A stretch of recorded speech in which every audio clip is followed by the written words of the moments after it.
Bonjour et bienvenue dans cette nouvelle chronique taraborienne. Une chronique taraborienne aujourd'hui où on va s'intéresser à Ceci Warlock Grimoire, donc un supplément pour la 5e édition de Donjons et Dragons qui est édité par Cobble Press. Alors Cobble Press, je ne sais pas si vous connaissez, si vous ne connaissez pas, moi je vous engage à vous précipiter sur leur site. C'est un petit éditeur qui a été formé au départ par un auteur qui s'appelle Wolfgang Bauer et c'est très très bon. Notamment tout le matériel qu'ils ont sorti pour la 5e édition. Je pense notamment à leur livre de setting qui présente le monde de Midgard, qui est un monde Medfan avec quand même des fortes particularités, notamment en ce qui concerne la magie, la cosmologie, tout le lore. Voilà, c'est un petit peu fait à la Pathfinder dans le sens où vous avez diverses régions sur là, il y a une carte qui est vraiment sublime, très très bien faite, une carte interactive à laquelle on peut accéder via Internet et même calculer ses distances, etc. C'est vraiment très bien fait. Et c'est un monde qui est richissime parce qu'il n'arrête pas de mettre des suppléments. Donc un peu comme Golarion, c'est divisé en royaumes ou en régions, et chacune des régions va apporter, va avoir sa couleur spécifique, et en même temps il y a quand même toute une hyper trame en fait qui relie toutes ces régions et qui explicite comment tourne le monde, sa création, les religions, les ennemis, enfin voilà, c'est vraiment très très bien fait.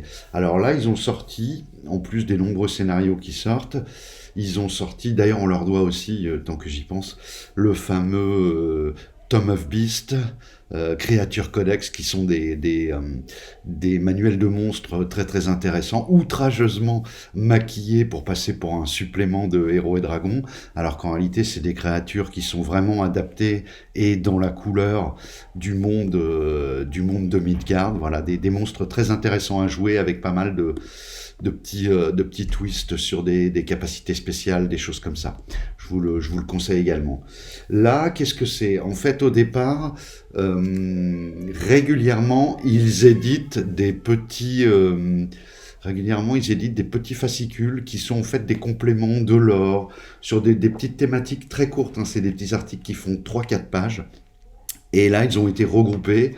On en est déjà au 2e tome. Vous voyez, c'est assez épais. C'est petit format, donc c'est pratique. Ça se lit bien. La maquette est claire. Bon, au niveau illustration, c'est du crayonné, du noir et blanc en creux de Chine, mais c'est plutôt pas mal.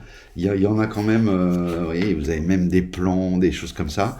Et alors, c'est vraiment une mine d'inspiration. Vous lisez ça. Quasiment à chaque petit article, vous avez de quoi piocher et vous inspirer pour construire. On peut quasiment construire un scénario autour de chacun des chapitres. Il y a une cohérence, une couleur toujours donc avec Midgard.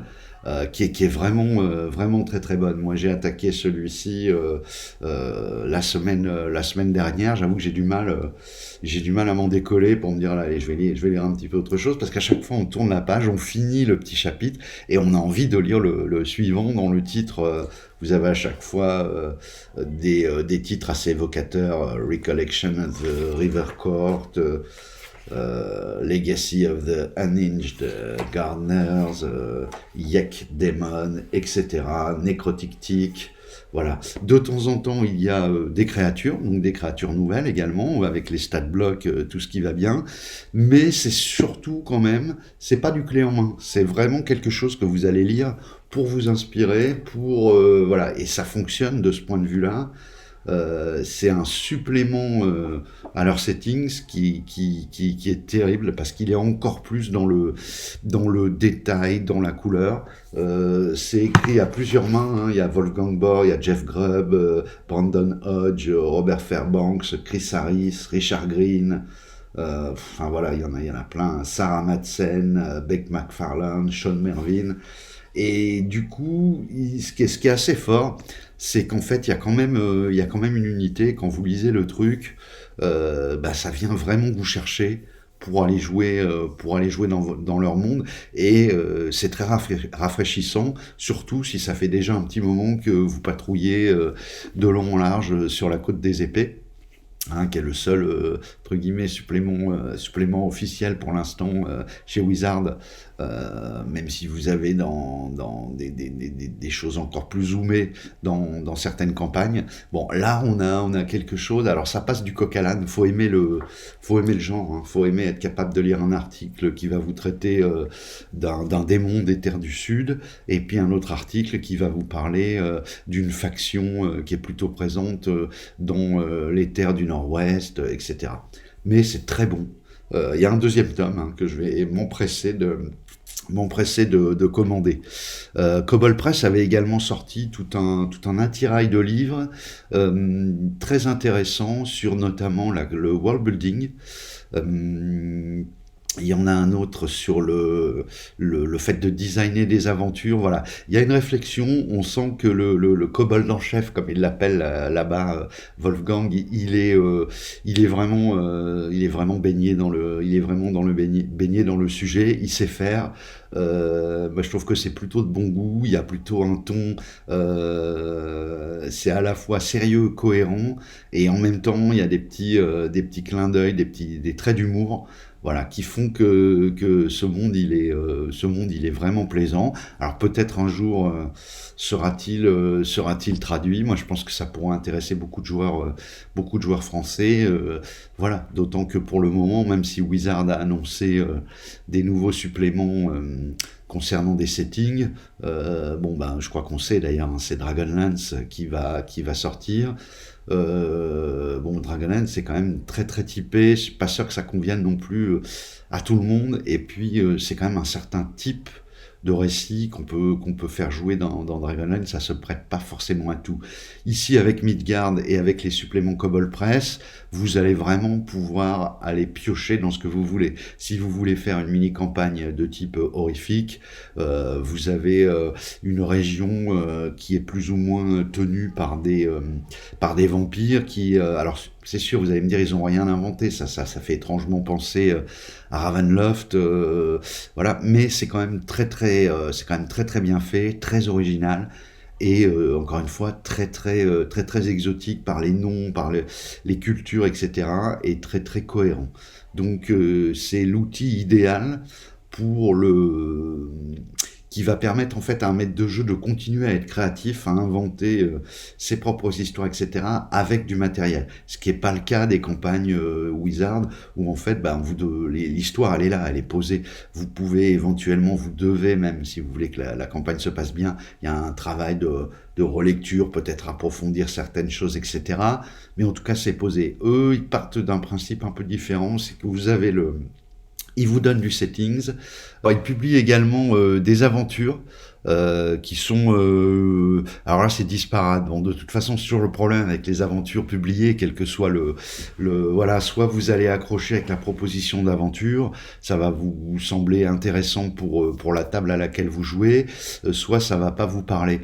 Moi, j'avoue avec le temps et aussi parce que moi, j'aime bien écrire moi-même mes propres histoires, je suis plus client de la façon dont procède Cobble Press, c'est-à-dire de donner du matériel suffisamment évocateur, cohérent, bien pensé, riche en couleurs pour les PNJ, avec des créatures intéressantes, etc.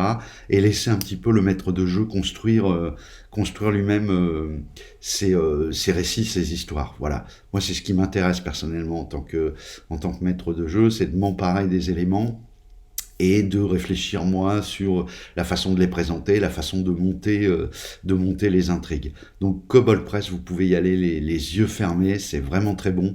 Je suis d'ailleurs, voilà ce que je vous disais, je suis très étonné que ça n'ait pas été plus traduit que ça. Il y a eu je vous dis, cette tentative de maquillage du Tom of Beast, mais c'est tout ce qu'on a vu en français et c'est vraiment dommage parce que c'est un univers qui est très très bon, qui est très très riche, qui est à la fois, qui présente à la fois un côté classique, et en même temps, il y a suffisamment de petites touches d'originalité pour faire en sorte que ce soit vraiment nouveau pour les joueurs et le maître de jeu de s'y plonger. Signalons également qu'il y a eu un Kickstarter qui s'est terminé il n'y a pas longtemps concernant ce qu'ils appellent les Southlands, les royaumes du Sud, où là on va s'approcher côté couleur de tout ce qui va être désertique, à la Dark Sun avec du peuple serpent, des choses comme ça. Et encore une fois, voilà, Wolfgang Bauer, il sait faire, et ses équipes, hein, d'ailleurs, parce qu'il n'est pas tout seul, ils savent faire, c'est vraiment super. Et moi, essayez d'en lire un, vous verrez, on devient vite addictif. Warlock Grimoire, donc il y a 2 tomes, hein, voilà, je sais pas si je vous l'ai dit ou pas, ben, peut-être je me répète, tant pis, c'est dimanche, après tout, allons-y. 2 tomes déjà parus, ça fait dans les 300 pages, ouais, 283 pages. Voilà, je vous remontre encore un peu la maquette. Voilà, c'est propre, c'est net, voilà, et surtout c'est très inspirant et ça donne tout de suite, on a des petites étoiles dans les yeux quand on lit la chose et on a envie de partir à élaborer des aventures. Voilà, j'espère que cette vidéo vous a plu et je vous dis à très bientôt. Au revoir.